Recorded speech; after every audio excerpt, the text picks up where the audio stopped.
Yo, what's up, Hivers? Happy Tune Tuesday, everybody. We are back with a brand new Tune Tuesday. Hope everybody's good.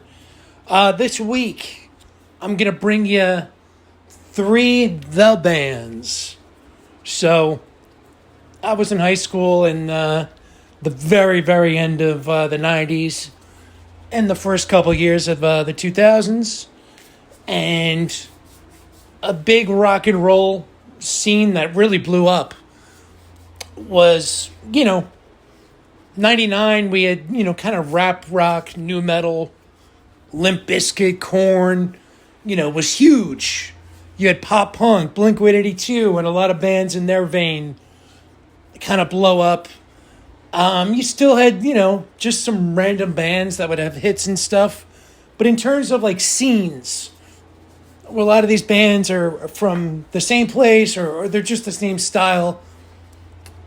In Brooklyn, New York, not far from where I grew up, something was happening, and the band The Strokes were the first to kind of break out, and they were kind of like those old garage bands, from the 60s, from just 70s rock and roll. There was a lot of influence. Their first single from their first album was Last Night. Last night, she said, oh, baby, don't feel so down. You guys know it. I like the song Someday. The album is called This Is It from 2001. But, this was brewing in 99, 2000. And they were really the first. Now the band The White Stripes came along. They were from the Detroit area, I believe. So they were not from the same scene. But that's what happens when one band breaks and the labels can kind of see it coming. The good A&R people can. They sign a lot of bands. I mean, these bands were literally known as the bands. The Hives are a Swedish band. They were kind of lumped into the same thing. And then you had the band The Vines from Australia, who I think were like corporate kind of fakes, to be honest. But like just alternative rock radio just went full White Stripes, The Strokes. There were a couple other bands that weren't as big, and they were literally known as the bands. But let's see. I'm going to do the song Someday from the album This Is It, the first Strokes record from my first pick. And, that's pretty much all I have to say about that. Other bands from the scene were the Yeah Yeah Yeahs, who I notice are now they just go by Yeah Yeah Yeahs, but at the time, everyone called them the Yeah Yeah Yeahs. Now, they were actually in the same scene as the Strokes, but they got a deal a little later, so their debut album didn't come out until 2003, so we'll get to that. But for pick number 2, I'm going the White Stripes, again, from outside Detroit, not from New York City like the Strokes, but just marketed and kind of labeled, the same way, even though, very different. But it was just kind of a throwback to like this older garage rock, and just the way it's produced. There is something special about it. Now, the White Stripes blew up with their first single, Fell in Love with a Girl. Obviously, they're famous for being a two-piece band. Jack White sings and plays guitar, Meg White on drums. Some songs, Jack White will switch to piano, but it's always, and live, it was always just a two-piece. They never brought out additional musicians. Now, Jack White has played White Stripes songs on tour as Jack White, now a very successful solo artist. And, they'll play the songs with a full band, with a bass guitar, multiple guitars. But when they were playing, and their next album was even bigger, which is crazy. But Fell in Love with a Girl was the song. The second single was Dead Leaves in the Dirty Ground, which I think is my favorite song on this record. It was the second single, also all over MTV. This was huge on MTV. This was literally the biggest thing in rock music in 2001, 2002, 2003. You had bands like the Foo Fighters had an album come out, their fourth album in 2002. I mean, of course, there was other stuff going on. But in terms of like something new and fresh, like in the early 90s, you had the Seattle sound. And also just a lot of alternative rock from other areas getting signed. You had Radiohead, who's very different from Nirvana and Soundgarden, get signed. And, aren't they a British band? The Smashing Pumpkins, who are from just outside Chicago. Beck. I mean, the reason all these big acts that came out in like late 92, 93, 94, like Weezer even, who's more like similar to the Cars, like a power pop kind of rock band. The reason all these bands were getting signed is because Nirvana blew up and all these alternative rock bands were all of a sudden like the rage. Green Day even got signed off that wave, even though they were, more like a punk band in a very different way. Very different from the Seattle sound. Nirvana definitely was kind of a punk band, very punk influence, but it was a different kind of thing. And then when Green Day blew up, everyone's like, oh, this like skateboard punk sound. We got to sign a bunch of bands. And then The Offspring blew up on an indie label. Totally unexpected. And again, most of the artists get signed to major labels, don't make it. And, that's kind of how it goes. But ironically, out of this scene, a lot of these bands, even the ones that aren't like the big ones, a lot of them had some pretty good success. But yeah, the White Stripes, to finish up pick number 2, went on to do their follow-up, 2003, the album Elephant. Seven Nation Army, they still play that at like national big sports events.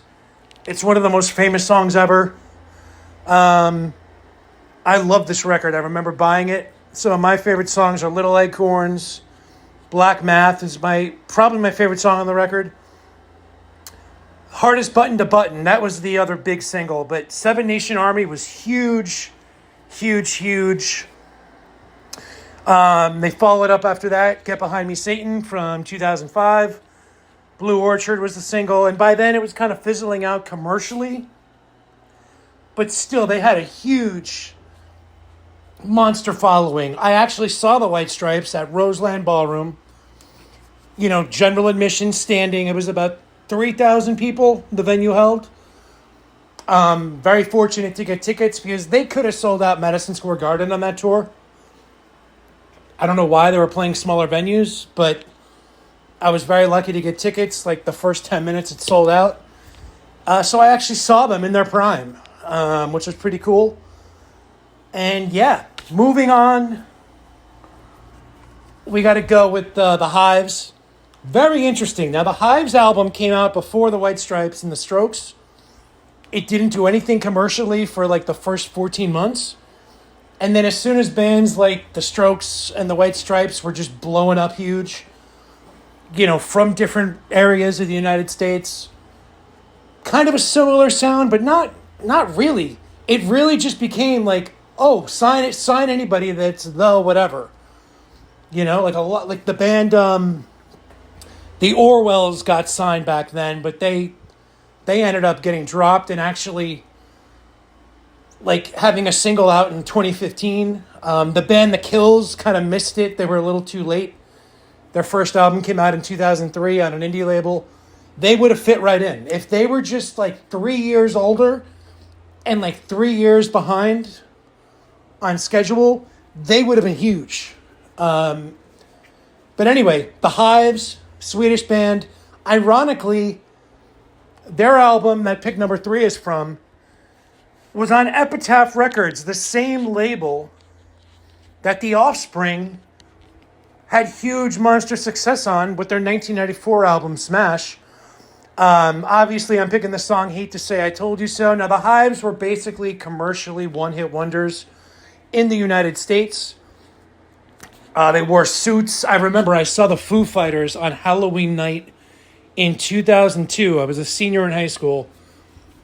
We waited outside to buy their new album because you got a ticket to the show. It was at a tiny venue, like 800-person venue. And at the time, the Foo Fighters were pretty huge.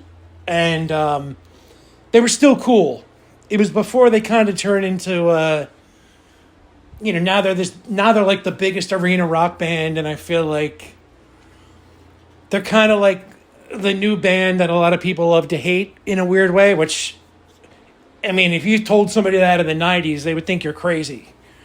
Like, the Foo Fighters were a cool band. It's Dave Grohl from freaking Nirvana. But he kind of has turned into a little bit of a parody of himself. I got to admit that. So yeah, the Hives, on an indie label, monster success, monster single. Hate to say I told you so. And again, all three of these picks are from three different places, two in the U.S. So it's not like Seattle, or Soundgarden, Alice in Chains, Pearl Jam, Nirvana, the Melvins, those were the main four, but Screaming Trees, the Melvins, and a bunch of other bands got signed. They were all really from the same Seattle scene.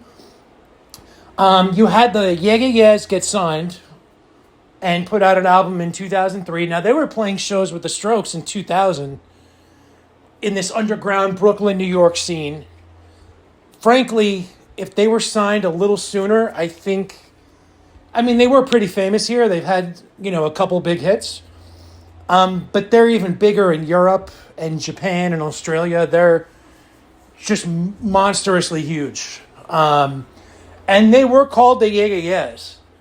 But now they're just listed as Yeah Yeah Yeahs. But trust me, I was there.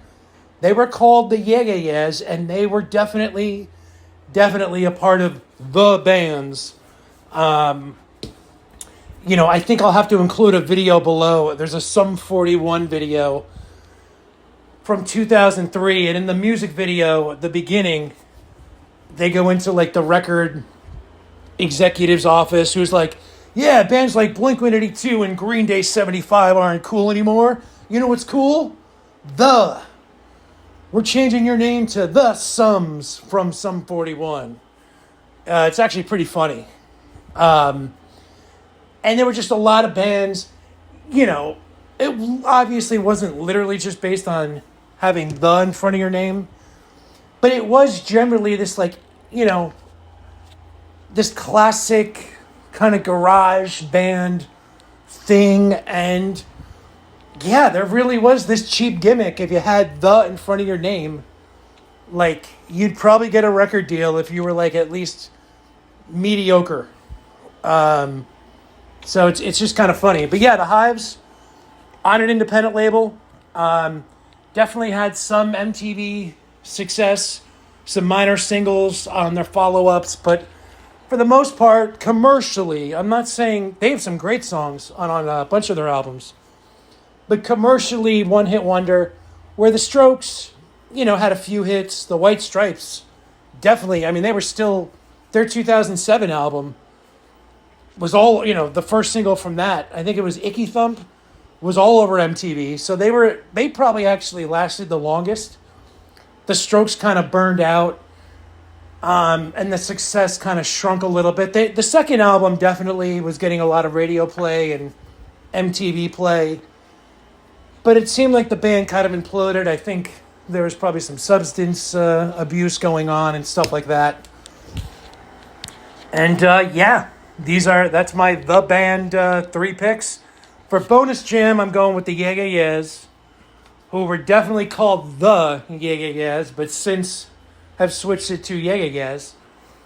I'm going to pick a song off their first album, 2003, and I'm picking the song Why Control. It was the third single on the album. The song Maps was pretty huge on MTV and pretty huge on radio. It's kind of a slower, more ballady song. And, they got play on the next album. And then in 2009, their third album, they have this, dance kind of vibe track that, literally went to number one in Europe. Definitely was played in dance clubs in the United States. You think of bands like Blondie, who started out, just as a band, and they did, disco songs and switched it up. The Yeah Yeah Yeahs, I think, don't get their due in the United States. I think Karen O, the front woman, is pretty underrated. I think she should be like Rock and Roll Hall of Fame level recognition. That's just my opinion. But yeah, the Yeah Yeah Yeahs, they were there with the Strokes in the early days. Heads Will Roll is their 2009 song. That kind of was like this big single, and it got play on pop radio. And they did another album in 2012, and then 2022, they came back after a hiatus. An album that I actually like. I think they're just a cool, interesting band. And then you know what? I'm going to throw you an extra bonus. The band The Kills, again, if they were around in 2001, 2002, if they were just like 2 or 3 years ahead of where they were, I think they, again, another two-piece band. The White Stripes, two-piece band, has huge success.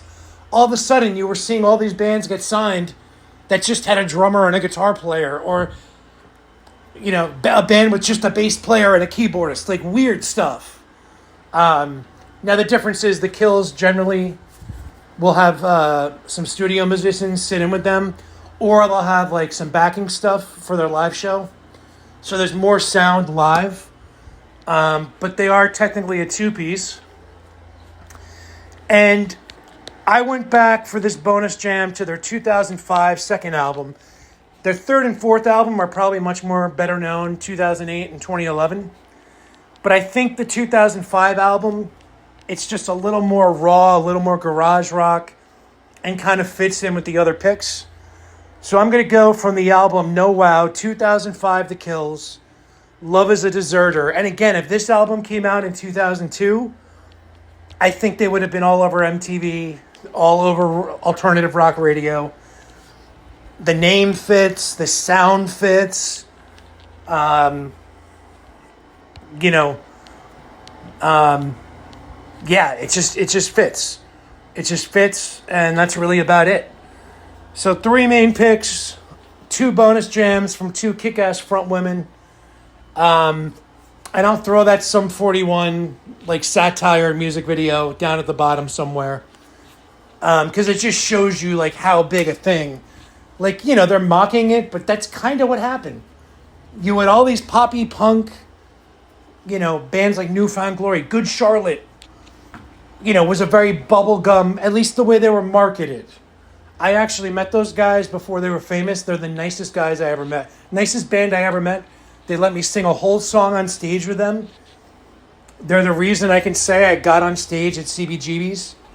This was in high school in 2001.